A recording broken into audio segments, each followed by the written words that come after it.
शब्द। तुझे भरोसा नहीं ना, तो फिर जा अपने कमरे में जाकर देख। तेरे पलंग के नीचे तुझे तेरी माँ की हड्डियाँ मिलेंगी। प्रभात दौड़कर अपने कमरे में जाता है और अपने पलंग के नीचे देखता है। वहां पर सचमुच एक कंकाल पड़ा हुआ था और उसके शरीर पर जो कपड़े थे वो प्रभात की माँ के थे। क्या बात है, आज तो आप सुबह से ही बहुत बिजी हैं। ऐसा क्या लिख रहे हैं? बस एक फैमिली की कहानी लिख रहा था। जैसे हमारी फैमिली है ना, तुम, माँ और मैं, लेकिन थोड़े अलग तरीके से, क्योंकि ये कहानी हॉरर है और इसमें जो आदमी है ना, मैंने उसकी बीवी को मार दिया है। मतलब कहानी में ऐसा लिखा है। और जानती हो, उसके बाद जो बीवी है ना, वो एक बुरी आत्मा बन जाती है। क्या बेटा, इस तरह की डरावनी कहानियां क्यों लिखता है तू? जानता है ना, हम जो सोचते हैं, जो लिखते हैं, हमारा दिमाग पूरा दिन वैसा ही होता रहता है। माँ, परेशान होने वाली क्या बात है? राइटर हूँ मैं, मेरा तो काम है कहानियां लिखना। और वैसे भी ये सिर्फ एक कहानी है माँ, कोई सच नहीं है। उसके बाद कुछ दिन बीत जाते हैं। एक रात प्रभात को अपने ऑफिस से लौटने में देरी हो जाती है। रात के लगभग 12 बजे हुए थे। प्रभात जैसे ही अपने घर पहुंचता है, उसने देखा कि उसकी पत्नी दुर्गा डाइनिंग टेबल पर उसका इंतजार कर रही है।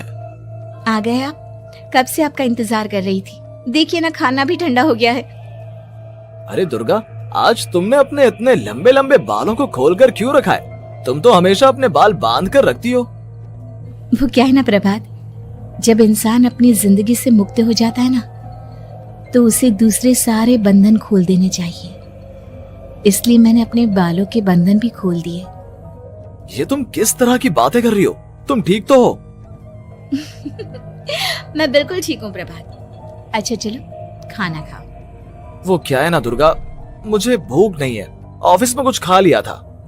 कोई बात नहीं, मैं तुम्हारे लिए एप्पल काट देती हूँ, एप्पल खा लो। नहीं दुर्गा, मुझे नहीं खाना है, मेरा मन नहीं है यार। तभी अचानक से दुर्गा अपने हाथ में एक बड़ा सा चाकू लेकर प्रभात पर हमला कर देती है। प्रभात अपने आप को बचाने की कोशिश करता है। आज मैं तुझे नहीं छोड़ूंगी, तुझे अपने साथ लेकर जाऊंगी अपनी दुनिया में। ये क्या बोल रही हो तुम?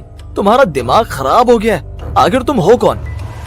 दुर्गा अपनी गर्दन टेढ़ी करते हुए बोलती है।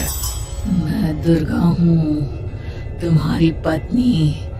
ध्यान से देखो मेरी आंखों में। प्रभात बुरी तरह से डर जाता है और घबराहट में वो चाकू अपनी पत्नी के पेट में मार देता है। उसकी पत्नी की वहीं के वहीं मौत हो जाती है और उसकी चीख की आवाज सुनकर उर्मिला दौड़ते हुए बाहर आती है। ये तूने क्या किया प्रभात? तुमने अपनी पत्नी का खून कर दिया, लेकिन तू तो उसे बहुत प्यार करता था बेटा। तूने बहू को क्यों मार डाला? माँ, ये आपकी बहू नहीं थी, इसके अंदर कोई बुरी आत्मा घुसाई थी। मैं नहीं जानता ये सब कैसे हो गया, लेकिन वो मुझ पर हमला कर रही थी, मुझे मारने की कोशिश कर रही थी।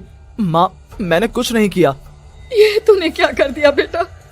दुर्गा ने मुझे कहा था कि वो तेरी कहानी के उस कैरेक्टर की तरह एक्टिंग करके तुझे डराने की कोशिश करेगी। अरे वो तो तेरे साथ मजाक कर रही थी। हे भगवान, ये क्या हो गया? इसका मतलब दुर्गा। लेकिन माँ, मैंने जो कहानी लिखी थी उसमें भी ऐसा ही हुआ था। उस औरत ने अपने पति के साथ मजाक किया और गलती से उसके पति ने उसके पेट में चाकू मार दिया। मेरी कहानी सच कैसे हो सकती है? माँ, मुझे बहुत डर लग रहा है। अब ये सोच, दुर्गा की लाश का क्या करें हम? अगर गलती से भी ये बात बाहर फैल गई ना, तो तुझे पूरी जिंदगी जेल की सलाखों के पीछे रहना पड़ेगा। एक काम करते हैं माँ, हम घर के पीछे वाले बगीचे में उसकी लाश को दबा देते हैं। अगर कोई पूछेगा तो कह देंगे कि उर्मिला अपने मायके गई और फिर एक दिन हम भी अचानक यहाँ से कहीं दूर चले जाएंगे। कोई नहीं आएगा हमें पूछने, कोई नहीं आएगा माँ, बाद में जो होगा हम देख लेंगे। प्रभात अपनी माँ उर्मिला की मदद से दुर्गा की लाश को अपने घर के बगीचे में गाड़ देता है। कुछ दिन तो ऐसे ही बीत जाते हैं, लेकिन एक दिन अचानक रसोई से आ रही कुछ आवाजें सुनकर प्रभात की नींद खुलती है। प्रभात ने देखा कि वहां पर एक लंबे बालों वाली औरत दूसरी तरफ चेहरा करके खड़ी हुई थी। कौन है? कौन है वहां पर? अरे कौन हो तुम? मैं दुर्गा हूँ प्रभात। क्या हुआ? मुझसे इस तरह के सवाल क्यों कर रहे हो तुम? तुम दुर्गा नहीं हो सकती। दुर्गा तो प्रभात, मैं तुम्हारी पत्नी हूँ, तुम मुझे कैसे भूल सकते हो? 4 दिन के लिए मायके क्या चली गई, तुम तो मुझे भूल ही गए। अब अगली बार ना मैं कहीं नहीं जाऊंगी। पता चला तुमने तो मुझे पहचानने से ही इनकार कर दिया। नहीं, तुम दुर्गा नहीं हो सकती। तुम दुर्गा हो ही नहीं सकती। मैं जानता हूँ ये सब क्या हो रहा है। मैंने अपनी कहानी में लिखा था कि उस आदमी की पत्नी की मौत के बाद एक बुरी आत्मा उसका रूप लेकर उसके घर में आ जाती है। तुम वही हो ना? और अचानक से खूबसूरत दुर्गा का चेहरा काला पड़ जाता है। उसकी आंखें लाल हो जाती हैं और पूरे शरीर पर बाल, लंबे नुकीले नाखून, उसके दोनों पैर उल्टे हो जाते हैं और बेहद डरावनी आवाज में वो चिल्लाकर कहती है, बुरी आत्मा, मेरा खून करके मुझे अपने ही घर में गाड़ कर तू मुझे बुरी आत्मा कह रहा है? मैं तुझे छोड़ूंगी नहीं। और अचानक से प्रभात के घर में बेहद डरावनी आवाजें गूंजने लगती हैं। घर में चारों तरफ बहुत सारी बुरी आत्माएं नजर आने लगती हैं। प्रभात घबरा कर अपनी माँ को आवाज देता है, माँ कहाँ है आप? जल्दी आइए माँ, देखिए ना ये सब क्या हो रहा है। प्रभात ने देखा कि अचानक से उसकी माँ कमरे से दौड़ कर आती है। क्या हुआ प्रभात? और ये लोग कौन है? इन सब की गर्दन टेढ़ी क्यों है? इनके बाल खुले हुए। हाँ प्रभात, ये सब लोग तो मुझे मरे हुए नजर आ रहे हैं। हाँ माँ, ये सब लोग मरे हुए ही हैं और ये ठीक वैसा ही हो रहा है जैसा मेरी कहानी में हुआ था। लेकिन मेरी कहानी के हिसाब से तो आप भी। अचानक से उर्मिला का रूप बदल जाता है। वो भी एक डरावने साए की तरह बन जाती है और बेहद डरावनी आवाज में चिल्ला चिल्ला कर कहती है, मर गई तेरी माँ।